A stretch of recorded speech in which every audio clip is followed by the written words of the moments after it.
ai tellement vu des batailles que je sais aussi repérer ces choses-là. J'ai déjà vu d'autres premiers ministres, d'autres présidents de la République dire je ne céderai jamais d'un air... bon, puis finalement, à la fin, il faut quand même bien se rendre à la raison.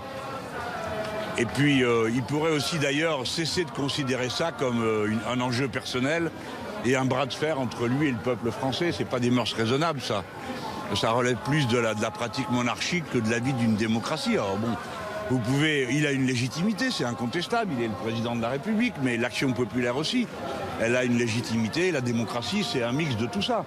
C'est pas un blanc-seing qui est donné à quelqu'un pour 5 ans. Il n'en tient pas compte. Alors, le Premier ministre va faire des saupoudrages, je sais pas quoi, si vous voulez, de la politicaille à l'ancienne, quoi. Alors, on fait des phrases ambiguës, on cède des choses sans les céder. C'est ça l'état d'esprit dans lequel j'ai vu jusqu'à présent, mais il peut y avoir une magnifique surprise, hein. Mais j'y crois pas trop, là. Donc, et ils se méprennent totalement sur la réalité de la mobilisation sociale. Alors, ils ne sont pas aidés à prendre en compte la réalité parce que les infos qui leur remontent sont filtrées par des gens comme le préfet Lallemand et d'autres violents de cette sorte qui arrangent la réalité pour qu'elle corresponde à leur discours. Le préfet Lallemand, il raconte partout qu'il y a une poignée de gens et qu'il y a des violents et que c'est pour ça qu'il faut les réprimer violemment. Donc je pense que le pouvoir n'a pas de bonnes informations sur la situation. Voilà, et ils se trompent, les gens ne se laisseront pas embobiner comme si la question de l'âge pivot était le seul sujet de la discussion. Non, le sujet c'est le système de la retraite par points. Ça y est, tout le monde a compris comment ça marche maintenant.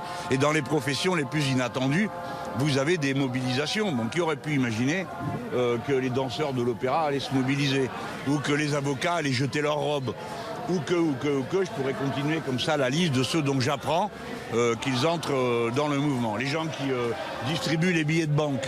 Bon, d'accord, voilà, et ainsi de suite. Quand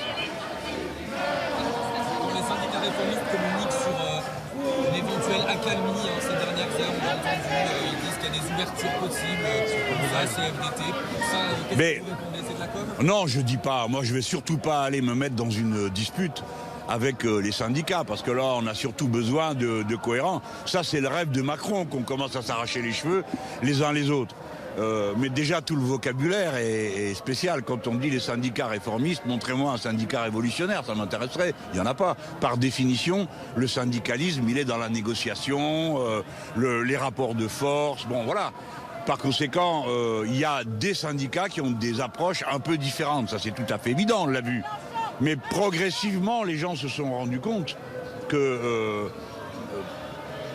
c'était pas jouable. Que, je veux dire, même monsieur Berger, c'est trop pour les libéraux. Vous comprenez? C'est trop. Même lui, c'est trop. Ils sont tellement fanatisés par leur truc qu'ils voudraient un chaos total. C'est-à-dire, tout le monde va au tapis. Alors, ils agitent un peu comme ça à la surface des choses, mais s'ils avaient voulu faire des concessions, bon sang, ils s'y seraient pris autrement, non? La CFDT, l'UNSA ont été à peu près aussi maltraités que la CGT. Et croyez pas que les bonnes paroles, les compliments, comme on dit, hein, caresse de chat, ça donne des puces. Et je crois pas que les CDTistes soient si contents de ça, des compliments qui se font faire. Non, parce que les gens comprennent pourquoi je souris pas de mes blagues, je souris des chansons.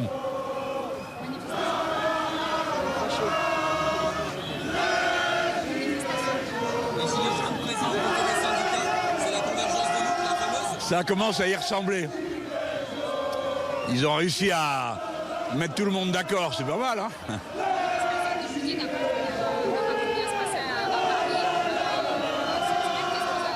Ben, pour nous, c'est un très grand problème que la dérive de la direction policière à Paris. Parce que c'est d'une violence totalement disproportionnée. On n'est pas... Au début, il y avait avec moi pour dire ça, parce que je me rendais compte.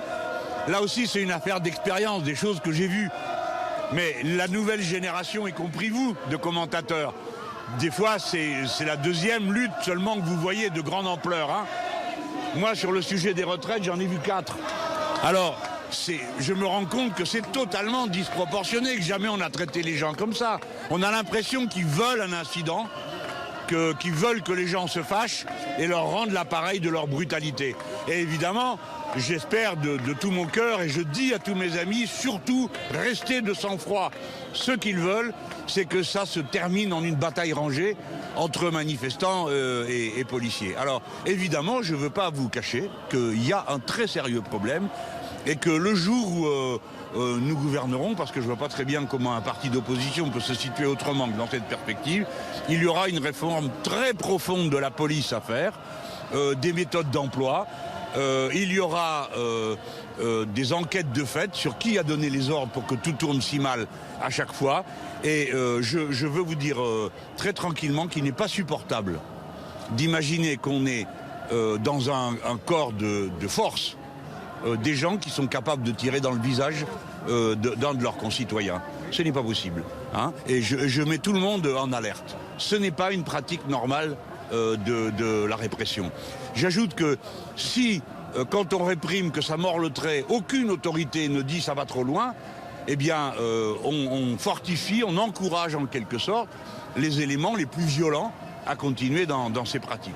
Et je pense que ce type de comportement, comme le disait le syndicaliste policier Bernard Delplace il y a de cela 20 ou 30 ans, frapper un homme ou une femme à terre, c'est se déshonorer. Pour un policier. Rouer de coups quelqu'un dans une manifestation, c'est se déshonorer. Ou bien se battre comme des sauvages, donner des coups de pied, frapper, puis se sauver ensuite pour rejoindre sa ligne, ce n'est pas de la police républicaine. Et je m'empresse de dire que je vous avais prévenu que quand il commençait à menacer des juges, quand il commençait à venir faire le siège d'un parti politique, c'est qu'on avait pris une pente qui ne connaîtrait plus de limite. Pardon, je m'exprime un peu longuement sur ce sujet parce que j'ai été très traumatisé par ce que j'ai vu de Paris. Je n'y étais pas, j'étais à Marseille. À Marseille, il n'y a eu aucun incident. Et c'est une des manifestations les plus amples que nous ayons connues dans la ville. Il n'y a eu aucun incident d'aucune sorte. Et alors pourquoi est-ce que ça serait réservé à Paris? Maintenant, c'est à chaque manif que nous avons une situation qui fait peur. Je pense que c'est ça le but principal, il veut faire peur aux gens. Bah, à peine perdu, vous voyez, il y a du monde, puis ils ont de l'humour et des chansons. Évidemment, on l'a demandé au tout début. Moi, je l'ai demandé déjà quand il était préfet de la Gironde et qu'au lieu de s'excuser d'avoir battu le député insoumis Loïc Prudhomme, il avait félicité ce qu'il avait fait. Quand il est arrivé à Paris, ça n'a pas traîné. Il a été recruté pour ça. Castaner a pris le policier, le préfet le plus violent et qui avait manifesté sa capacité à approuver la violence, ils l'ont nommé à Paris. Et on se retrouve avec un homme qui a une conception de la police et de la République insupportable. Non, monsieur le préfet, il n'y a pas deux camps. Non, monsieur le préfet, c'est pas à vous de dire si je suis un parti contestataire. De la même façon, vous dénoncez parfois les comportements violents de certains manifestants. Mais moi, je dénonce rien, je dis que je suis contre la violence. Quand je dis dans notre pays, ça ne sert à rien d'avoir une police qui pratiquent une telle violence, et quant aux manifestants, je leur dis, c'est une erreur. Bon, mais figurez-vous qu'il y a des jours où j'ai du mal à convaincre. Parce que les gens disent, mais alors, qu'est-ce que tu nous dis de nous laisser faire? Oui, laissez-vous faire. Résister par la voie de la loi, résister pacifiquement, parce qu'il n'y a pas d'autre issue. Si vous mettez le doigt dans l'engrenage de la surenchère, on ne sait plus où ça s'arrête. Et il faut penser d'abord à ceux qui se trouveraient là. Hein, bon. Et puis aussi à notre pays, bon sang. C'est la France ici. On peut aimer son pays et pas vouloir de ça. Moi, je veux pas qu'on ait cette image. Maintenant, tous les dictatures ou les tyrans du monde se réclament de la police française. Ben, moi, j'ai honte, voilà, je vous le dis. Quand un sénateur d'extrême droite au Chili dit « il n'y a qu'à faire comme les Français », eh ben, j'ai honte, voilà. Votre présence dans ce cortège aujourd'hui, 2 jours après la dernière manifestation, ouais. pour montrer que... Ben, qu'on est là, quoi. Les insoumis ont pour consigne d'être partout en première ligne. Nos élus doivent être partout en première ligne, notamment nos députés. Je crois qu'ils font bien le boulot, vous l'avez tous remarqué, ces deux-ci là, Mathilde Panot et Coquerel, ils sont partout, à des heures improbables, dans certains cas. Et tous les autres, pareil, ils ont tous bien fait le boulot. Mais aussi sur la base, j'ai dit aux insoumis, je leur redis, vous avez un devoir de fraternité humaine, avec des gens qui sont en grève pour certains depuis plus d'1 mois, qui vont perdre 1 mois de salaire. Alors allez-y, allez leur serrer la main, allez leur dire merci, amenez du café bien chaud sur les piquets de grève et des gâteaux parce que les gens le reçoivent avec beaucoup de fraternité et de chaleur. Et ramasser des sous pour les donner aux grévistes. Nous sommes au service, voilà. Hein. c'est pas un mouvement politique qui va prendre la tête de la mobilisation, ce sont les syndicats qui le font. Un mouvement politique comme nous, il prend la tête de la contestation, l'opposition politique. Nous avons déposé un contre-projet de réforme des retraites, nous sommes présents partout, nous protégeons nos amis partout où nous le pouvons, nous courons dans les commissariats les en sortir quand ils sont en garde à vue, etc., etc. Voilà quel est notre rôle particulier. Et si demain matin il fallait gouverner le pays, nous saurions par quel bout prendre le problème des retraites. Et on réglerait le problème, disons, en 3 jours. Il y a quelques jours, vous appeliez à une grève générale. Est-ce que quand vous voyez les Jamais de la vie. aujourd'hui, est-ce que vous vous sentez entendu? Non, mais je ne crois pas avoir jamais appelé une grève générale parce que je ne me vois pas dans ce rôle-là. C'est pas à moi, la grève appartient aux grévistes. Moi, je fais pas grève à l'Assemblée nationale. Je peux donner une partie de mon indemnité, ce que je fais comme mes collègues. Donc, moi, j'ai espéré la généralisation. Oui, si elle a lieu, je ne vais pas vous dire que ça me désole, c'est le contraire. Et je crois qu'il faut que d'autres professions entrent dans la bataille et pas laisser les chimistes, les électriciens et les transports tout seuls en première ligne, parce que c'est très dur. Alors, l'autre jour, j'ai vu que les éléments de langage du régime, c'était d'une nouveauté ébouriffante, c'est le mouvement s'essouffle. Alors ça, on connaît, hein. Ça commence le premier jour, le mouvement s'essouffle. Mais c'était en telle contradiction avec ce que les gens ont vu. Il ne faut pas croire que les gens qui manifestent, c'est en troupeau. Hein. C'est des gens équipés d'un cerveau qui ont souvent une expérience. Ils voient bien qu'on n'a jamais été aussi nombreux qu'on l'est là en ce moment. Et que quelque chose est en train de se fabriquer dans la profondeur du peuple français qui va au-delà même de la question des retraites, qui est une vision sur le type de société qui est en train de se construire, tout pour les uns, rien pour les autres. Parlez avec des gens, vous verrez, partout ça vient, hein, et ça vient partout. Je veux dire, les 80% d'une classe d'âge au bac, hein, vous les retrouvez sur les piquets de grève aujourd'hui.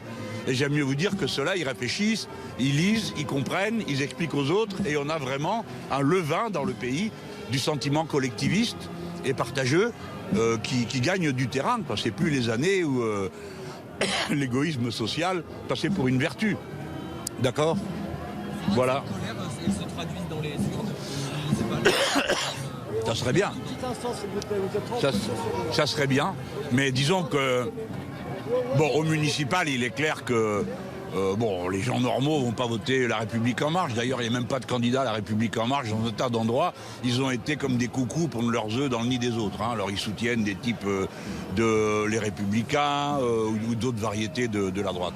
Mais bon, oui, ça va se traduire, je pense. Eux, en tout cas, vont en prendre une bonne. Hein. Ça arrive, hein. Ça arrive à tout le monde, donc ça peut aussi leur arriver à eux. Non, mais ce qui est important, je vous le dis comme c'est que se construise un autre état d'esprit sur la façon, la philosophie pour régler les problèmes du pays. Personne ne va dire il n'y a pas de problème dans une société comme la nôtre. Si, il y en a. Mais pour régler ces problèmes, et notamment la catastrophe écologique qui s'avance, tous ensemble ou chacun pour soi. Voilà, c'est ça la grande question. Donc là, si vous voulez, ce sont des exercices de philosophie pratique. Voilà, quel genre de vie on veut pour nous, pour nos gosses, pour nos anciens. Voilà. Allez, bon courage. Jean-Luc Mélenchon, le leader de la France Insoumise, qui s'exprimait depuis le cortège parisien avec Alexis Cuvillier et David Couloum. Amélie Le Breton, il vous rendait hommage. Jean-Luc Mélenchon, il parlait des éléments de langage dont on parlait un peu plus tôt. Oui. Il le dit, les politiques n'ont pas à être en première ligne, c'est évidemment les syndicats d'abord. Il joue sa partition quand même, il a ses propres éléments de langage à lui. Complètement. Typiquement, quand on parle de grève générale, il y a deux choses. Si vous en parlez en amont d'une grève, et c'est ce que fait Philippe Martinez, ça veut dire que vous lancez un appel